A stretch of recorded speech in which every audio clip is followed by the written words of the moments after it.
Hello, welcome to Creativity Boost Podcast. What would life be like if you could package your creativity and ship it out and sell it to people all over the world using the things you already know how to use? Social media like Facebook, YouTube, Instagram, TikTok, and you name it. Well, in today's episode, we are going to be having a conversation on how to sell your creativity through social media.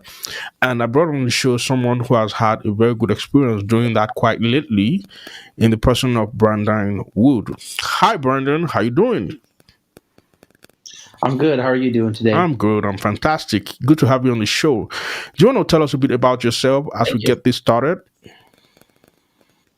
Well, my name is Brandon Wood. I do cosplay and travel blogging, and I took my social media that I started on and built different streams of income from it, Yeah. so I could have multiple streams of income based all around the social media. Wow, yeah. And that really sounds interesting, right? Because all we ever knew to do with social media is to, right, just post pictures of family, post pictures of, of yourself when you're eating or when you're looking good. But to make money, talking of lots of money from social media, it seems like a tall order for most, right?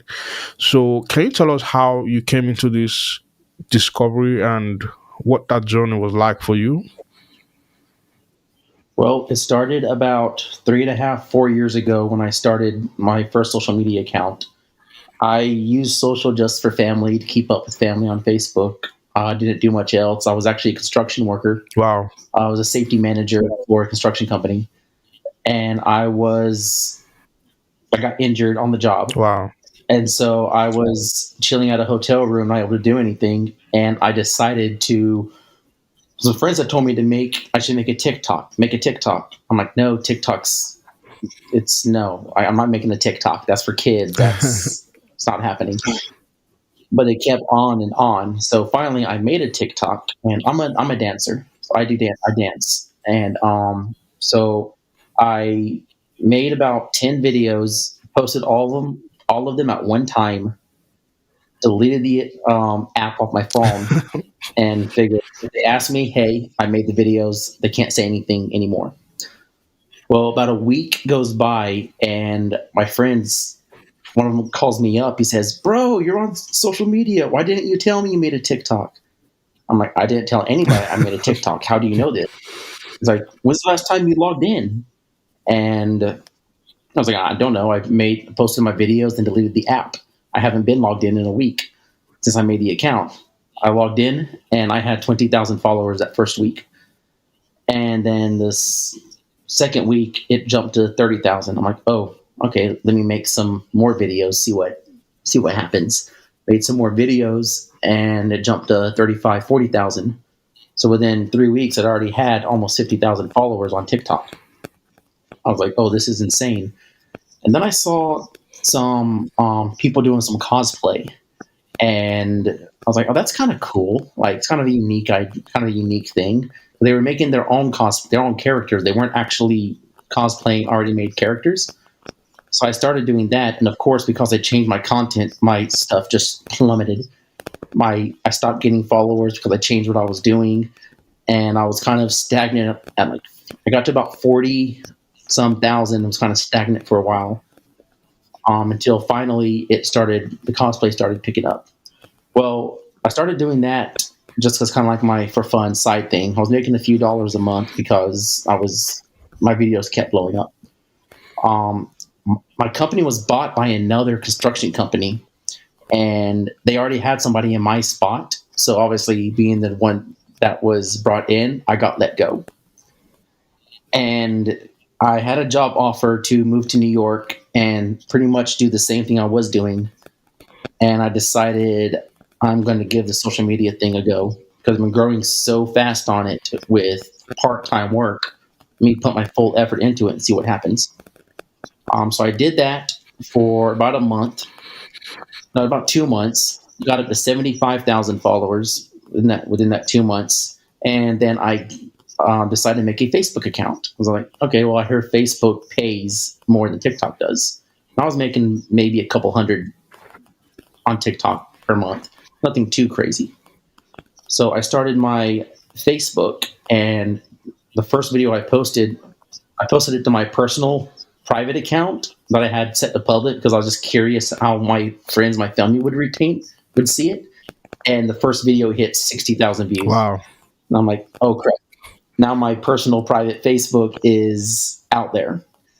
And every video after that, 50,000, 40,000, 100,000, 50,000.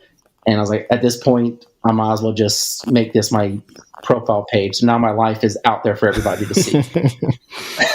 And my family, my posts. I spent a week going in the history of my Facebook back to 2009, deleting stuff I thought might get me in trouble when I was young and dumb stuff. And I started making some pretty good money on Facebook. I was making around 700-800 between Facebook and TikTok. So I was like, okay, it's starting to get there. Not really can't support myself, at least in the US. Then I thought, well, I can't support myself in the US. So what if I go overseas where it's cheaper? So I bought a one-way ticket to Guatemala. 2 weeks later, I flew to Guatemala, got there, and that's when I started doing the travel content alongside my cosplay. And it just skyrocketed, which was lucky because I had about $1,000 to my name and a one-way ticket to a new country. I was like, I'm either going to make it or I'm going to come back home and go back to work.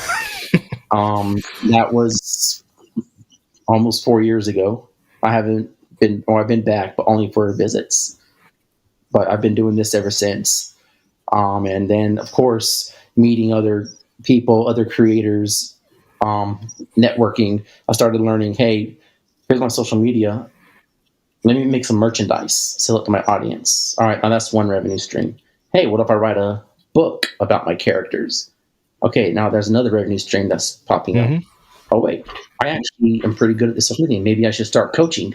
That's another stream that popped up. And I made a course. And so it all just kind of started like a domino effect, just happening one thing after another until I get to where I'm at now, where I have about 12 income streams that started with just a TikTok account, making like a couple hundred a month.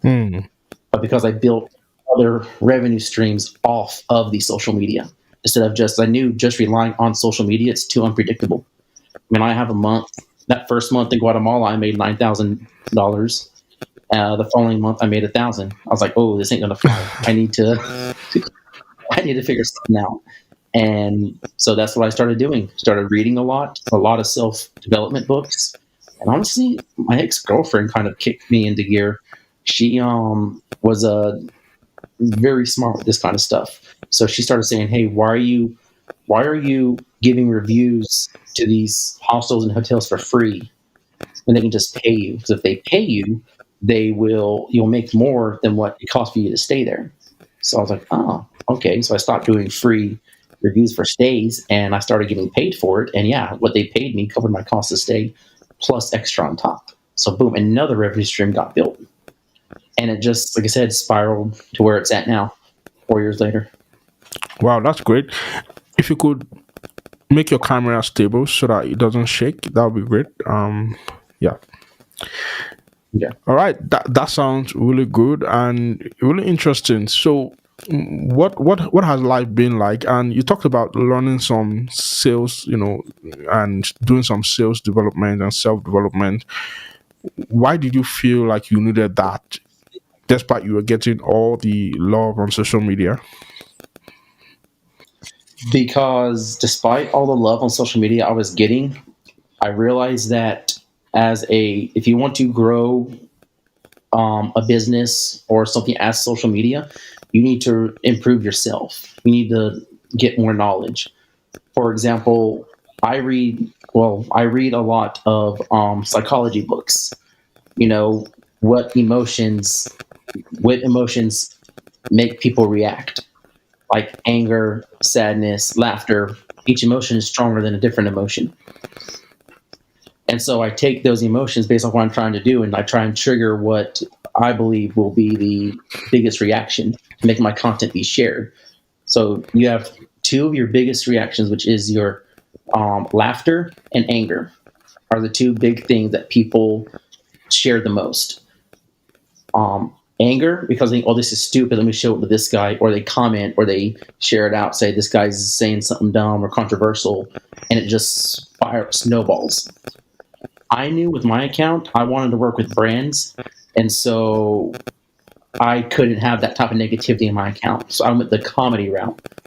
People laugh at something, they want to share it to make other people laugh.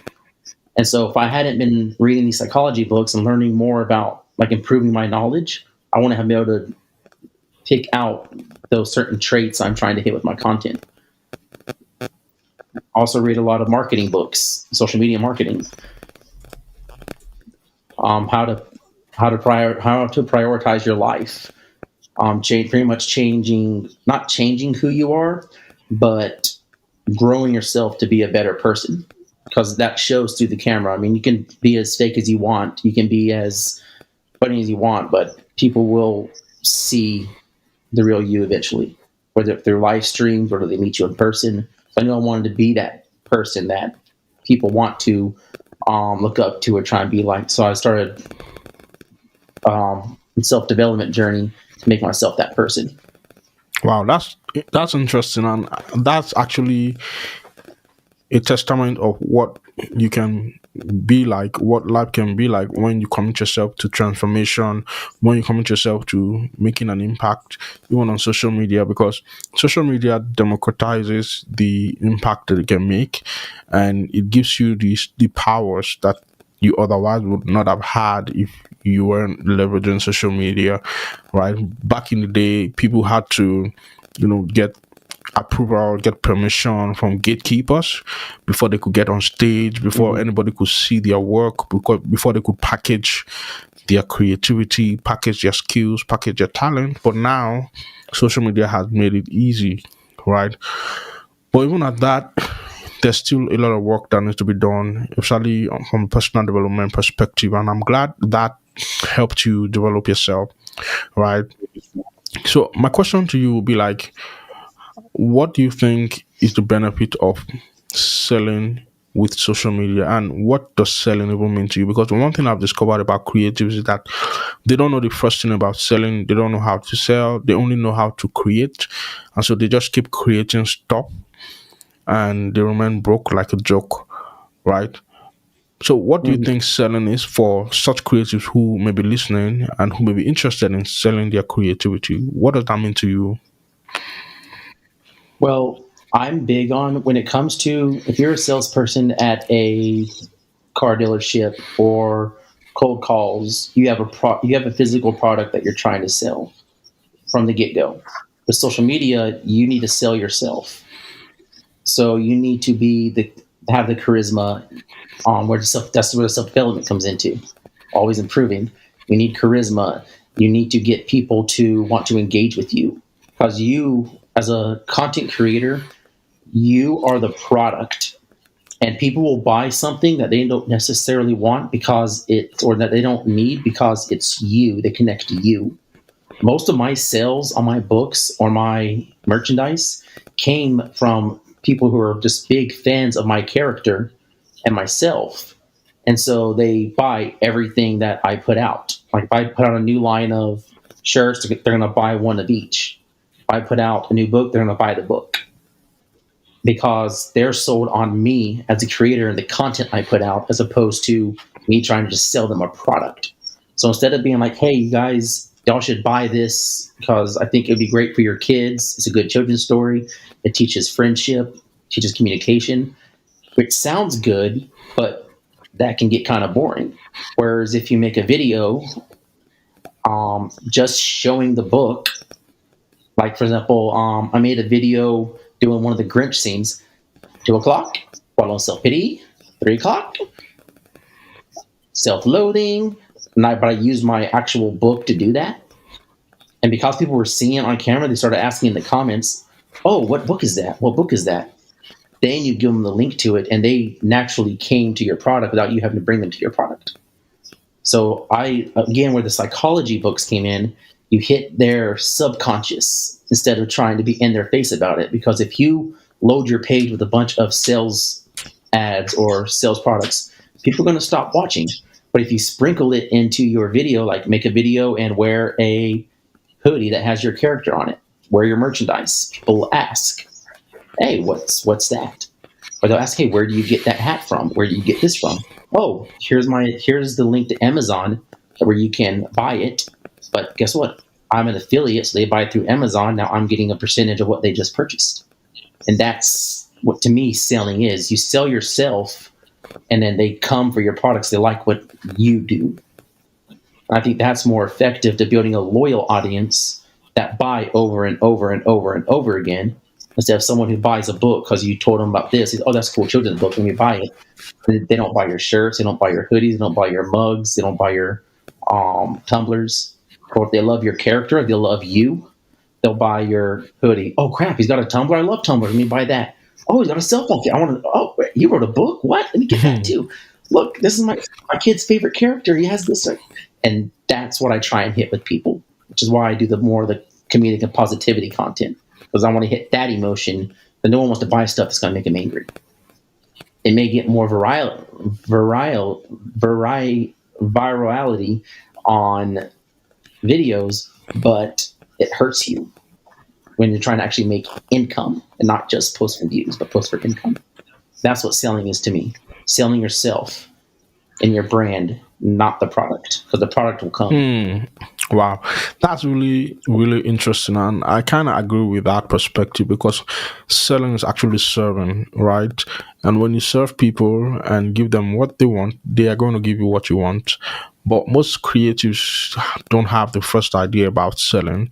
So they think selling is about yelling, buy my book, buy my Mhm. thing, buy my this, buy my that.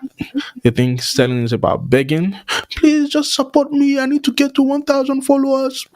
They think selling is about all Yep, of those stuff. And the more you do those things, the more you spook people, you push people away.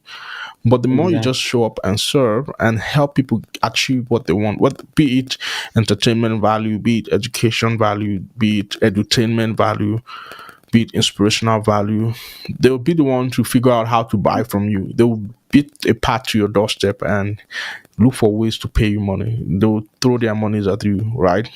So it's one thing to They do. create stuff, but it's another thing to build a brand. It's another thing to sell yourself, right? So can you tell us a bit about what creativity means to you? Because now we're talking about how to sell your creativity, and that may sound abstract to some people. So I want to see if you can help break down that that context and help people understand what it means when we say sell your creativity and what creativity actually means to you. Okay, well, so for me, creativity is like I said, I do cosplay. I curate my own characters. I create a little fantasy world of my characters, and I sell that world.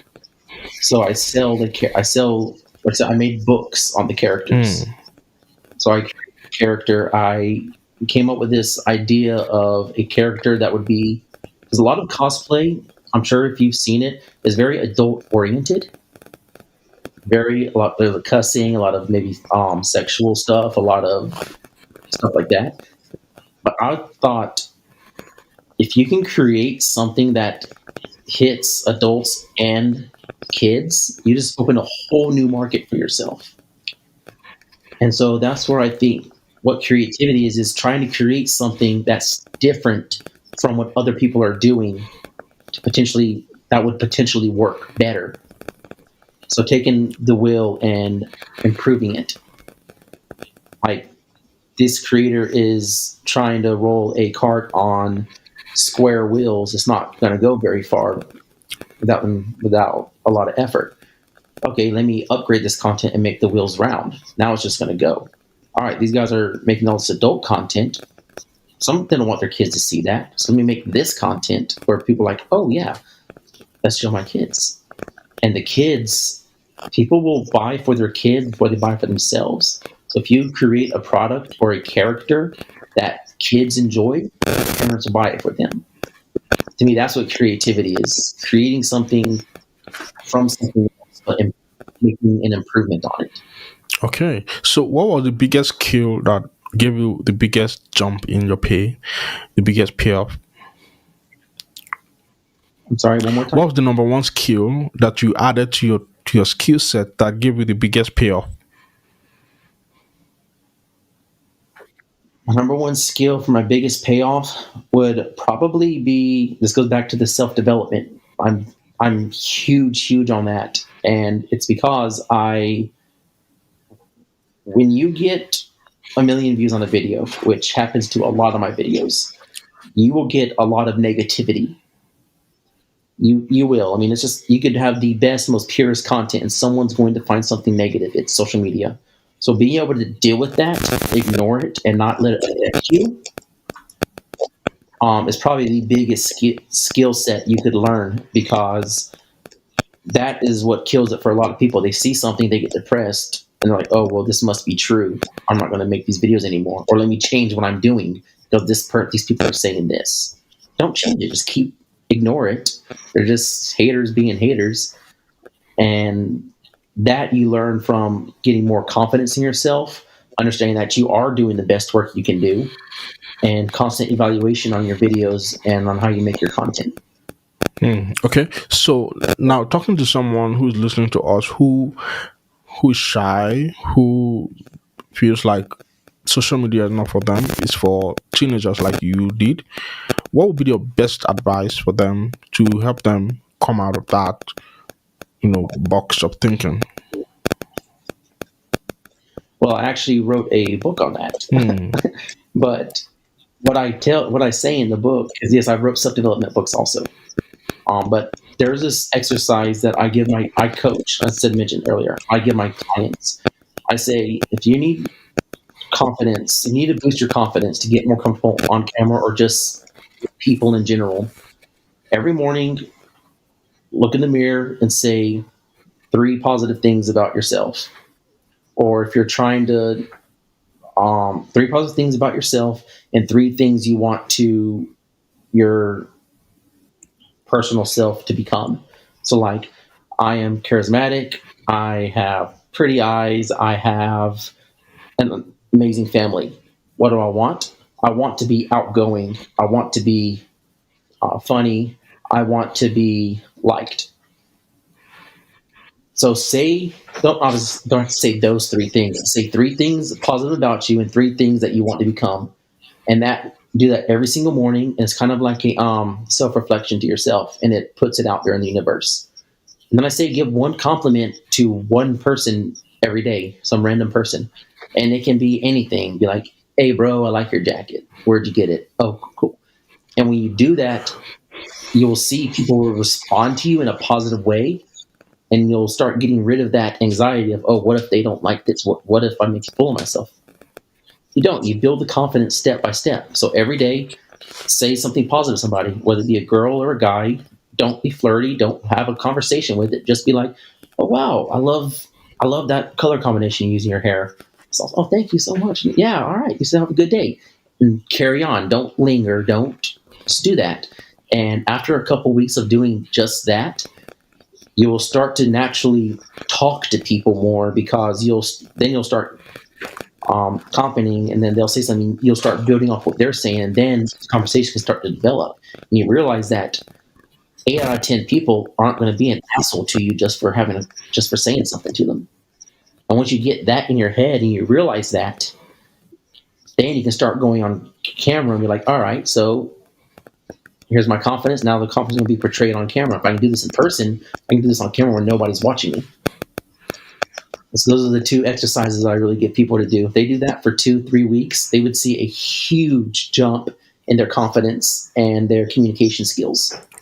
Yeah, and speaking about confidence and communication, what's the correlation? Why is confidence a requirement for effective communication, even on social media, where nobody really sees you, even though the world can see you? But like, why is confidence a requirement? Because if you don't have confidence when you're communicating with somebody, you will stop to think about what you have to say, maybe too much. You might say all the time while you're talking. you'll run out of things to say. Your brain will stop formulating conversations, formulating words, and you wouldn't be able to carry on conversations. Where if you're confident in yourself, you could off the wall spontaneously just have a conversation with somebody or come up with stuff off the top of your head because you're confident that what you're going to say is going to get a positive reaction. And if it gets a negative reaction, well, okay, now you know for next time, don't make that joke. So that's where I think confidence comes in, because confidence shows through in how easy it is for you to communicate with somebody and how naturally a conversation flows. So if you're on a date and you're constantly asking these questions, or there's silences, or if a conversation just flows, you'll get two different reactions. When you have confidence, it's going to naturally just flow and conversate, because people will naturally want to know more about you and be interested in getting to know you, because you have that confidence coming out of you, the way you speak, the way you say your words. When you don't have that confidence, again, you can be very almost reserved in what you speak, because you're scared about you're scared to say something that might make them mad or might upset them. So you could not be saying something that could maybe advance things further in the friendship or relationship, because you're scared about what might happen.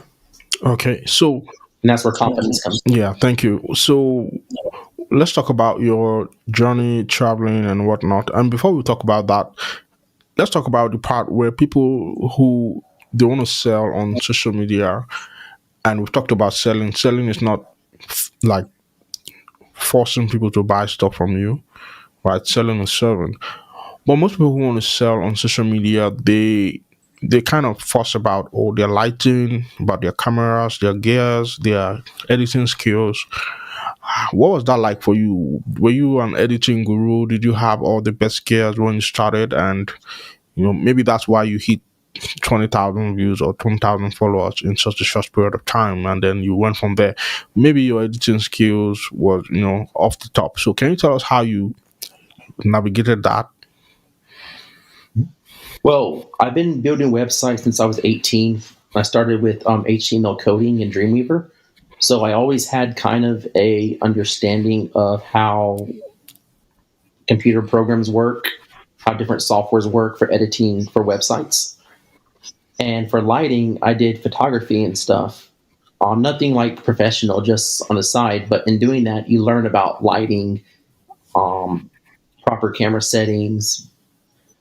And so I kind of already had that going into it. And so I didn't really have, that's something I've been building up my whole life. Just, I mean, when I had MySpace, everybody was a coder back in MySpace. Everybody wrote codes. That's how you made your profile cool. Hmm. So I always kind of had that going for me. And obviously, it obviously improved over time with more and more videos I made.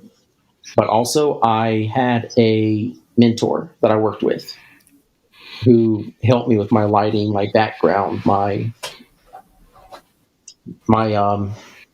makeup skills for making characters, and showing me little tricks here and there. So I really suggest working with a mentor if you can find one, or paying for a coach, because they made all the mistakes that are mistakes, and they can help you avoid doing that. And I did that in the beginning also, so I skipped a lot of the mistakes that were made, because I was told, hey, don't do this because this is what will happen. Okay, so now let's talk about Or like the.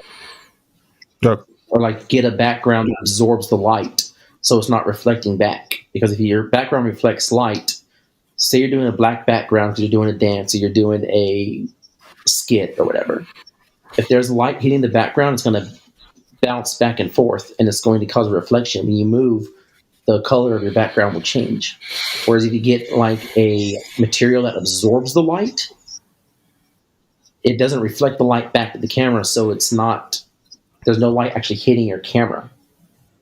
So it's a much clearer, much sharper, much more quality image when you're making videos, Okay, thank you. which the algorithm feeds off of.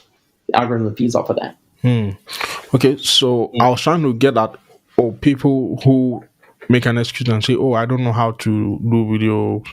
I don't know how to, I don't have the best cameras and all of that." But it seems like you had that going for you. So yeah, let's talk about your traveling. So how did you how did you weave your journey, your traveling journey, into what you were already doing? And are you effectively saying that once you become free, once you become, once you allow your creativity to gain expression, you can actually weave things into what you're doing? How did you come about that? And why did you even decide to align your traveling with what you were doing already? Well, the cosplay is what paid my bills in the beginning, and the travel is what I was just doing. And so the way I weaved it in was I would post photos or updates on my Facebook about my travel, and people started liking it. And they started commenting. My fans who are fans of mine from my cosplay content, I said, "Oh, where's this at? Or where's that at? Or where are you going next?" So I was like, okay, I'll make an Instagram for you guys. So I made Instagram and just started posting travel videos of my content and telling people. I'd post a post on Facebook and say, "Hey guys, I just updated my travel Instagram. Go check it out if you want to know what's going on." And that's how I kind of interweaved it into my cosplay audience. And then that, of course, that took me about 9 months to really get going for the travel stuff. But eventually it built its own audience. So I had the audience for my travel and the audience for my cosplay kind of coming into one. And after I started moving with my travel content, I stopped cross promoting because I knew I wanted to have a different audience for each. So that's how I would say do that. Have your primary that you make your money on, or that you're primarily doing, and kind of just filter photos or stuff here and there amongst your current followers until they start showing interest in what you're doing, and then make another platform and start directing them to it. And then once the platform's kind of rolling, stop the cross promotion, because again, you don't want all this cosplay people on your travel page, because that's not what their interest is to begin with. You just want them to help kind of give you that initial push in the beginning. Hmm. So I used it to my cosplay audience to give me that initial push on my Instagram that I wouldn't have otherwise. And then once my travel audience built up, I stopped cross promoting completely and just let the travel build itself. And that's how I made that happen. Wow. Okay. Can we talk about imposter syndrome? Many creatives out there, they have this imposter syndrome, especially when it comes to selling. So, do you have anything to say to these people that can help them overcome that feeling, Which feeling one more time? the feeling of imposter syndrome? Uh, I've never really had to deal with that. So I honestly couldn't. I would say start reading a book on it. Hmm. How to read a book. That's where self development. If that's something you struggle with, work on it. That's what I struggled with when I first started was not connect. I was always kind of charismatic and could always talk to people pretty easily. I was just who I was as a kid growing up. But where I had my issue was when I put something online, it was I would read the negative stuff and that would really hit me. And I'm like, oh, well, this is because of the time in the beginning, I was getting about the same positive and negative. It was coming about even amounts. It wasn't geared one way or the other. And so I read a lot of stuff on just boosting your confidence, boosting, again, back to confidence, boosting your confidence, and just being happy with yourself, myself, and getting where I was happy with myself.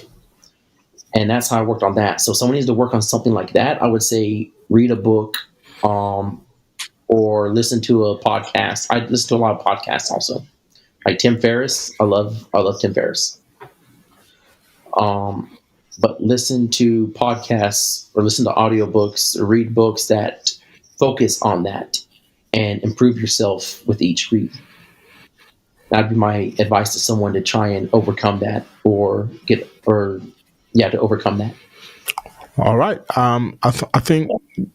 I think that brings us to the close of today's conversation. Do you have any final words, any parting words that you'd like to leave for our listeners today before we draw the curtain? If you want to be a content creator, remember that it is not possible without other revenue streams built from your content. No one will make their 100% income from just social media unless you're the 1% like Mr. Beast or some of those big names that it could happen, but it's not going to happen for the normal person. So take what you make with your social media and build off of it into new income streams. That would be the biggest thing for you to do if you want to make this as a full-time, as your full-time gig like I did. And also, a lot of people I noticed are quick to jump to, oh, Facebook isn't pushing my stuff. TikTok isn't pushing my stuff. Oh, they shadow ban me. Oh, stop saying that. Look at your content. Maybe your content is not good. Mm. Look at the quality of your videos. Look at what you create and see if you can change anything to make it better instead of automatically blaming the platform. So I see it all the time. People saying that Facebook is not pushing their content. Why are they filtering me? And I look, and all their videos are just reposts from somebody else. They don't even remove the watermark. It's like, yeah, Facebook's not going to push you. Like, look at your content and don't automatically blame the platform. That's where people, I would say, is my biggest piece of advice. Look at your content if it's not doing good and see if you can see why it's not doing good. Don't just assume it's because the platform doesn't like you or just has you blocked. Because so many people do that and they never improve, they never grow because they never fix what could very simply be, oh, this lighting has too much reflection on it, your image is blurry, so the algorithm isn't going to push a low quality video. And yet they rack their brains, they get depressed, they do all this reading, they complain, and it's a simple fix as get a different background. So look at your content, look at yourself and what you're doing, and don't blame the platform. The platform has millions and millions of people on it. They're not singling you out. Trust me. They're not singling you out unless you post some really bad stuff. In which case, you should know why you're not getting pushed at that point. Yeah, absolutely. I think that makes sense. And on that note, we can bring today's conversation to a close. I want to say thank you for coming on. And to you, our listener, I hope this Thank you. was a very interesting conversation for you. If that was the case, you can listen to this again and tell someone about it so that they too can learn how to sell their creativity through social media. Thank you, Brandon. And thank you to you on the other Thank you. side listening. I'll see you on the next one. Till then, have a good one and bye bye. Bye, everybody.